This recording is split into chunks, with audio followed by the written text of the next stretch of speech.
ওকে, ঠিক আছে। কথা হচ্ছে যারা অ্যাসাইনমেন্ট করতেছেন, আমি একটু বলে রাখি, সেটা হচ্ছে যে আমি যে কাজ দেখাচ্ছি আপনাদেরকে সেম এরকম কাজ করতে হবে এরকম না। আপনারা আরও আমার থেকে ভালো কিছু করবেন। আমি আশা করব যে আপনারা আমার থেকে আরও মানে ক্রিয়েটিভ এবং আপনি আরও ভালো কাজ করতে পারেন, আমি এটা আশা করি। আমি যেটা দেখাচ্ছি সেটাই আপনাকে অ্যাপ্লাই করতে হবে, এটা একদম বেসিক হয়ে যায়। কিন্তু আপনি যদি নিজের চিন্তা ভাবনা একটা জিনিস জিনিস চিন্তা করেন যে আমি এই জায়গায় এই জিনিসটা অ্যাপ্লাই করতে পারি, আরও কয়েকটা ভিডিও দেখবেন, রিলেটেড এই ভিডিওগুলো দেখবেন, ইউটিউবে দেখবেন, গুগল করে দেখবেন, আইডিয়া জেনারেট করবেন, দেন হচ্ছে আপনি এই বিষয়টা অ্যাপ্লাই করবেন। যারা কাজে ব্যস্ত, অনেকে অনেক কাজ করে, কথা হচ্ছে যে আপনি, আমি মনে করি যে আপনি 12 ঘন্টা ডিউটি করেন। বাংলাদেশে অনেক আছে যে এগুলো হচ্ছে 8 ঘন্টা আসলে নামে, কিন্তু ডিউটিটা আওয়ারটা বেশি থাকে, যাওয়া আসা অনেক থাকে। 8 ঘন্টা ডিউটি করেন। 8 ঘন্টা মূলত হচ্ছে দিনে রাত মিলে হচ্ছে 24 ঘন্টা। 24 ঘন্টার মধ্যে আপনি আর বাকি সময় পাচ্ছেন হচ্ছে 12 ঘন্টা। 12 ঘন্টায় আমি ধরলাম। 12 ঘন্টার মধ্যে আপনি শুধুমাত্র এই মাঝখানে তো একদিন গ্যাপ থাকে, তাই না? একদিন গ্যাপ থাকে, তার মানে 12 যদি আমি 24 ঘন্টা ধরি, 24 × 48 ঘন্টা। 48 ঘন্টার মধ্যে আপনি কমপক্ষে 4 ঘন্টা, এই 48 ঘন্টার মধ্যে 4 ঘন্টা টাইম ইনভেস্ট করবেন হচ্ছে আপনার এই কোর্সটার জন্য। 48 ঘন্টার মধ্যে আপনি 4 ঘন্টা, এটা রাতে হোক, সকালে হোক, ভোরে হোক, যখনই হোক, আপনি একটা নোট ব্যবহার করবেন। এই নোটের মধ্যে আপনার অবশ্যই যে ক্লাসটা আপনি রেকর্ডিং ভিডিও দেখে করবেন, এখানে ইম্পর্টেন্ট কিছু পয়েন্ট থাকবে। পয়েন্টগুলা ধরেন আমি এখান থেকে কোথায় যাচ্ছি, আমি এখান থেকে ইফেক্টে যাচ্ছি, আপনারা কিভাবে লিখবেন? ধরেন আমি এখান থেকে ইফেক্টে গেলাম, এটা আপনি লিখলেন ইফেক্ট, এখান থেকে ইফেক্ট লিখলেন, তারপরে এখানে প্লাস দিবেন। প্লাস দিয়ে কোথায় এটা ড্রাগ করছি, কোথায় লেয়ার প্যানেলে, তখন ড্রাগ লিখবেন, ড্রাগ লেয়ার প্যানেল, এটা লিখলেন, তারপরে আবার প্লাস দিবেন। এইভাবে আপনি শর্টকাটে লিখে রাখবেন। আপনি যখন প্র্যাকটিস করবেন তখন ভিডিও দেখবেন না, তখন কি দেখবেন? আপনার নোটটা দেখবেন। আপনি যত কোর্সই করেন না কেন, আপনি যদি আমার এই নিয়মটা ফলো করেন, এই স্ট্রাকচারটা ফলো করেন, যে আপনি ভিডিও দেখে ক্লাস প্র্যাকটিস করবেন না, মোবাইলে ভিডিও দেখে অথবা অন্য কোনো ডিভাইসে ভিডিওটা প্লে করে পজ করে আপনি ক্লাস প্র্যাকটিস করবেন না। ক্লাস প্র্যাকটিস করার যখন আপনি ভিডিওটা দেখবেন, তখন ইম্পর্টেন্ট পয়েন্টগুলো আপনি লিখে রাখবেন, যে এই পয়েন্টটা আমার জানা থাকা জরুরি, মনে থাকা জরুরি, সেটার জন্য আপনি লিখে রাখবেন নোটপ্যাডে। তাহলে আপনি এই কোর্সটাতে দেখবেন যে আপনি যখন কাজ করছেন তখন আপনার এই যে আপনি একটা জিনিস অ্যাপ্লাই করলেন, এটা যদি আপনি ভুলেও যান যে এটা কিভাবে অ্যাপ্লাই করে, তখন আপনি ভিডিওটা না দেখে নোটটা ফলো করবেন, যে আপনার ব্রেনের মধ্যে এটা দেখবেন যে বেশি দিন থাকতেছে, যদি এটা আপনি যখন একটা নোট দেখে অ্যাপ্লাই করেন। আর ভিডিও দেখে যদি অ্যাপ্লাই করেন, একবার ভিডিওর দিকে মনোযোগ যাবে, একবার কাজের দিকে মনোযোগ, তখন আপনার টাইমটা আরও নষ্ট হবে। সেক্ষেত্রে আপনার প্র্যাকটিস করার ক্ষেত্রে এই নিয়মটা ফলো করবেন। আপনারা কাজ যখন করবেন, অ্যাসাইনমেন্ট করবেন, তখন দেখবেন যে এটা কমফোর্টেবল ফিল করতেছেন। ওকে, তো আমরা একটু আজকে ক্লাস নিয়ে কথা বলি। প্লাস 20 মিনিটের মতো আমরা টাইম ইনভেস্ট করলাম শুধুমাত্র ক্লাস, অ্যাসাইনমেন্ট এবং আপনাদের বিষয় নিয়ে। তো এখন আজকে আমরা যে বিষয়টা নিয়ে কথা বলবো, তার মধ্যে আমরা ভিডিও ক্লিপ এবং ইফেক্ট নিয়ে কথা বলবো। এটার মধ্যে কি কি আছে, যেমন এটার আজকে ক্লাসের বিষয় হচ্ছে ক্যারেক্টার এবং ট্রানজিশন। এখন ক্যারেক্টার এবং ট্রানজিশনের মধ্যে প্রথমে যে বিষয়টা আছে সেটা হচ্ছে মাল্টিপল ক্যারেক্টার। তারপরে কি আছে, আমরা এই মাল্টিপল ক্যারেক্টার থেকে স্টোরি কিভাবে তৈরি করা যায় সেই বিষয়টা নিয়ে আলোচনা করব। তারপরে এখানে আছে হচ্ছে ওয়ার্কিং উইথ ট্রানজিশন, আমরা কিভাবে একটা ভিডিওর মাঝখানে ট্রানজিশন ব্যবহার করতে পারি সেই বিষয়টা দেখব। তারপরে হচ্ছে এইচডি বার টোনস। এইচডি বার টোনস অলরেডি একটা ভিডিওতে আপনারা একজন ইউজ করছে, অনেক মনে হয় ইউজ করছে অলরেডি। এটাকে এইচডি বার টোন বলা হয়। আমরা দেখব কাজের মাধ্যমে ক্রিয়েটিং কাউন্টিং লিডার, এটা হচ্ছে টাইম কাউন্টডাউন, যেটা এটাকে টাইম কাউন্টডাউন বলে। তারপরে হচ্ছে হাইট আইডেন্টি, আমরা যে বিভিন্ন চ্যানেলে এবং দেখব যে হামাসের অনেক দেখবেন যে নিউজের মধ্যে দেখবেন যে হামাস সদস্যরা এসে কথা বলছে, বাট ওদের আইডেন্টিটা ফেসটা হাইড হয়ে আছে। আবার অ্যাক্সিডেন্ট করলে পরে দেখা যায় যে ক্ষত যে স্থানটা, এই স্থানটাকে হাইড করে রাখে, পাবলিক করে না। তো এই এরকম আপনি যদি কোনো অংশকে, আপনার কোনো অবজেক্টকে কোনো একটা অংশে আপনি হাইড করতে চান, এটা দিয়ে আপনি হাইড করতে পারবেন। আমরা ভিডিওর উপরে লোগো দেখি, এই লোগো পজিশনটা কিভাবে করে আজকের ক্লাসে এই বিষয়টাও দেখব। তারপরে হচ্ছে ওয়ার্প স্টেবিলাইজার। ওয়ার্প স্টেবিলাইজারটা কেন ব্যবহার করা হয় ভিডিও এডিটিং এর ক্ষেত্রে? ওয়ার্প স্টেবিলাইজারটা ব্যবহার করা হয় এজন্যই, আমরা যে ডিভাইসগুলো থেকে রেকর্ড করি, যেমন আমি মোবাইল থেকে রেকর্ড করি বা ক্যামেরা থেকে রেকর্ড করি, সেক্ষেত্রে যদি আমরা গিম্বেল ব্যবহার না করে হেঁটে হেঁটে ভিডিওটা রেকর্ড করি বা ট্রাইপডের মধ্যে না রেখে, তখন কিন্তু ভিডিওটা দেখবেন যে জার্ক করতেছে, মুভমেন্টটা দেখবেন যে ফ্রেমটা ঠিক থাকতেছে না, উপরে নিচে চলে যাচ্ছে। তখন এই ভিডিওটাকে স্মুথ করার জন্য, যেমন আমরা গিম্বেলে যদি ভিডিও রেকর্ড করি সেক্ষেত্রে কিন্তু ভিডিওটা স্মুথ হয়। তো এই স্মুথ করার জন্য আমরা যদি এরকম ডিভাইসে রেকর্ড করি যেখানে গিম্বেল ব্যবহার করা হয় নাই, সেখানে যদি আপনার ভিডিওটাকে স্মুথ করতে চাই, তখন ওয়ার্প স্টেবিলাইজার একটা ইফেক্ট আছে, সেটা আমরা অ্যাডোবি প্রিমিয়ার প্রো সফটওয়্যার থেকে অ্যাপ্লাই করতে পারবো। পাশাপাশি আফটার ইফেক্টেও কিন্তু এই ইফেক্টটা আছে। তো যেহেতু আমরা অ্যাডোবি প্রিমিয়ার প্রো নিয়ে সফটওয়্যার নিয়ে কাজ করছি, এখন আমরা ওয়ার্প স্টেবিলাইজারটা অ্যাপ্লাই করে দেখব যে কিভাবে অ্যাডোবি প্রিমিয়ার প্রোতে এটা কাজ করে। ওকে, তো এর আগের ক্লাসে দুইটা বিষয় আমরা কথা বলি নাই, সেটা হচ্ছে স্লিপ এবং স্লাইড টুল। এই বিষয়টা আমাদের একটু জানা দরকার। আমরা এখান থেকে রিপল এডিট টুল এবং রুলিং এডিট টুল নিয়ে কথা বলছি, রেড স্টেজ টুল নিয়েও কথা বলছি, কিন্তু স্লিপ এবং স্লাইড টুল নিয়ে কথা বলা হয়নি। তো প্রথমে আমরা হচ্ছে স্লিপ এবং স্লাইড টুল নিয়ে কথা বলবো। আমি কয়েকটা ভিডিও ফুটেজ এখানে নিয়ে আসি।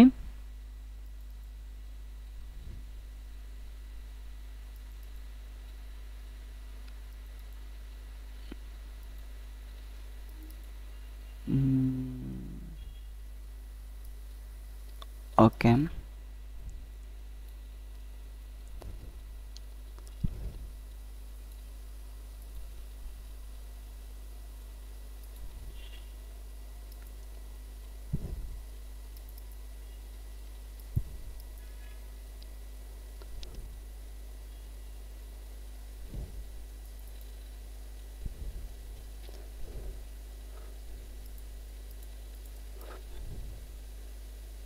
ওকে,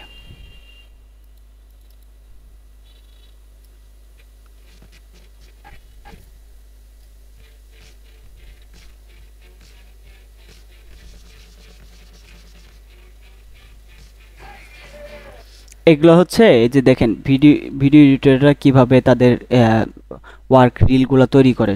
দেখেন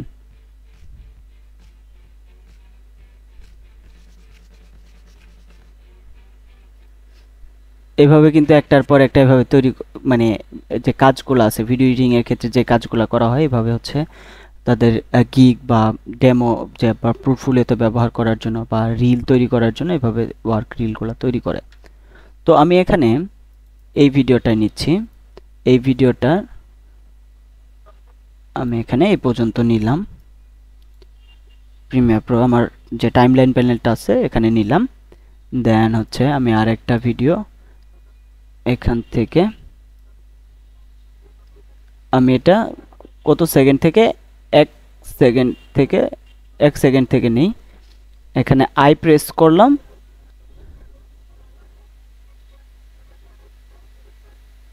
এটা 2 সেকেন্ড পর্যন্ত নিলাম। ঠিক আছে, 1 সেকেন্ড থেকে 2 সেকেন্ড। এটা টোটাল ডিউরেশন কত? আমরা যদি টোটাল ডিউরেশনটা দেখি, এখানে 1 মিনিট 17 ফ্রেম আছে। দেখেন 1 মিনিট 17 ফ্রেম, বাট আমরা এখানে কত সেকেন্ডের ভিডিও নিলাম? এখান থেকে 1 সেকেন্ড থেকে 2 সেকেন্ড, টোটাল আমার 2 সেকেন্ডের একটা ভিডিও আমি এখানে নিলাম। ওকে, এটা কি আছে? এটা ফ্রেম সাইজ নাই। এই যে পাশে ব্ল্যাঙ্ক দেখা যাচ্ছে না, যারা এরকম ভিডিও আপলোড করছেন তাদেরকে একটু দেখাচ্ছি। সেটা হচ্ছে এটা দুইভাবে আপনি এটার সাথে অ্যাডজাস্ট করতে পারবেন। নাম্বার 1, এখানে রাইট বাটন ক্লিক করবেন, সেট টু ফ্রেম সাইজ। আরেকটা আছে এখান থেকে স্কেল টু ফ্রেম সাইজ। আমরা যদি সেট টু ফ্রেম সাইজ করি সেক্ষেত্রে এটা ফ্রেমের যে আমার সিকোয়েন্সের যে ফ্রেমটা আছে এটার সাথে অ্যাডজাস্ট হয়ে যাবে। দেন আরেকভাবে আমরা করতে পারি, আমরা ইফেক্ট কন্ট্রোলে যাব, ইফেক্ট কন্ট্রোল থেকে এটা লেয়ারে ক্লিক করব, দেন হচ্ছে স্কেল থেকে এটাকে ফ্রেমের সাথে অ্যাডজাস্ট করে দিব। যখন আমি এটা ছোট দেখছি তখন আমাকে এটা বুঝতে হবে যেটা বাড়াতে হবে, যখন এটা বড় দেখছি তখন আমাকে বুঝতে হবে এটাকে কমাতে হবে। বুঝতে পারছি আমরা? আর এই সমস্যাটা হবে কারো সিকোয়েন্সের এটা? ওকে, তো এখান থেকে আমরা সেট টু ফ্রেম সাইজই করে দিচ্ছি। দেন আমরা এখানে আরেকটা ফুটেজ নিচ্ছি, যেমন আমি এখান থেকে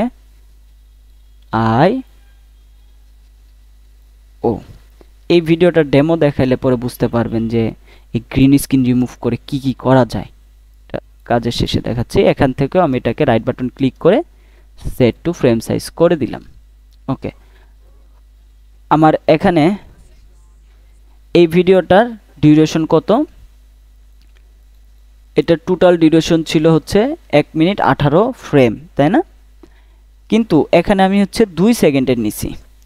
এখন এখানে আসার পর আমি যদি চাই যে আমি এখান থেকে ইন পয়েন্ট এবং আউট পয়েন্ট যেটা নিছি এটার বাইরেও আমি কাজ করব, যেমন আমি এখান থেকে ধরেন এখানে যদি আসি, এই ভিডিওটা এখান থেকে শুরু হয়েছে, তাই না?